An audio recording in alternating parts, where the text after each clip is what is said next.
En avant. Marche. 1, 2, 1, 2. Accueil inhabituel ce matin à l'école de Ahouar. Avant de rentrer en classe, les enfants ont soutenu 16 jeunes de Lille qui ont fait leur premier pas dans la vie militaire. Maintenant que tu as cette tenue, comment tu te sens dedans? Comme un vrai militaire, mais... Mais il faut d'abord que tu apprennes à marcher. Oui, C'est difficile pour toi? oui, le tempo, Tu t'attendais à ce que ça soit aussi difficile? non. Je croyais que c'était facile de marcher. Et à ce que je vois là, c'est difficile. Alors l'armée, c'est comment?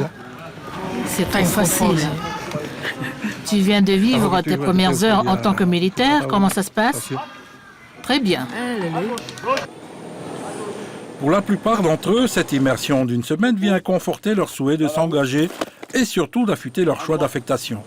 Cette année, ils ont la chance d'avoir beaucoup de Wallisiens Futuniens dans le contingent qui pourront partager leurs expériences. Cette fois-ci, il y a beaucoup de Wallisiens Futuniens, donc c'est très bien parce qu'ils pourront échanger mercredi après-midi avec les cadres qui vont parler de leur expérience.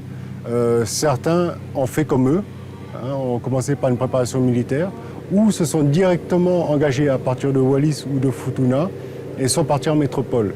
Donc leur expérience peut être très bénéfique pour que les jeunes se projettent dans leur avenir et soient confortés dans leur désir d'engagement. Comme un coup du destin, la toute première PMD s'est tenue ici même à Ahouar en 2008. Et en 10 ans, plus de 200 jeunes ont été envoyés, dont 17 bacheliers à l'école des sous-officiers à Saint-Mexan. La politique de Juan Bustillo est simple, faire partir pour mieux revenir. À 10 ans, c'est beaucoup de jeunes qui sont partis, beaucoup de satisfaction, beaucoup de jeunes ont réussi, malheureusement quelques petits échecs de la vie, quoi. Certains ont quitté à 5 ans et puis voilà. J'aurais espéré qu'ils reviennent sur le territoire avec la formation professionnelle qu'ils ont eue au bout. Et en même temps, c'est, je veux dire, 10 ans qui sont passés tellement vite que je ne les ai même pas vus. Les jeunes ont un défi à relever, celui de défiler en chantant devant le roi et toutes les autorités du territoire le 29 juillet prochain.